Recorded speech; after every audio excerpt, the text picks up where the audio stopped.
జై స్వరాజ్య టీవీకి ప్రత్యేక కృతజ్ఞతలు. ఈరోజు పాకాల పర్యటనకు నేను మా మిత్రులమందరం కలిసి అతడు పోస్తున్న శుభవేళ మేమందరం వచ్చి ఆనందంగా గడపడానికి వచ్చాము. పాకాల సరస్సు నర్సంపేటలో ఉండటం మాకెంతో గర్వనీయం.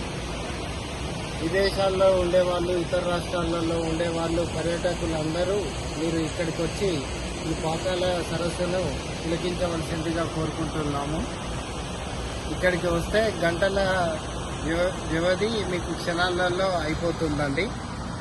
పాకాల ఆయకట్టుకు మేము పాకాల సరస్సు మత్తడి పోసినందుకు పాకాల ఆయకట్టు పూర్తి స్థాయిలో ఈ సంవత్సరం ఖరీఫ్ మరియు రబీ పూర్తి స్థాయిలో సాగుతున్నందున మేము చాలా రైతుల పక్షాన మా రైస్ మిల్లర్ మిత్రులందరూ ఆనందంలో ఉన్నారు. Save a life. Download uBlood app. uBlood for the new blood.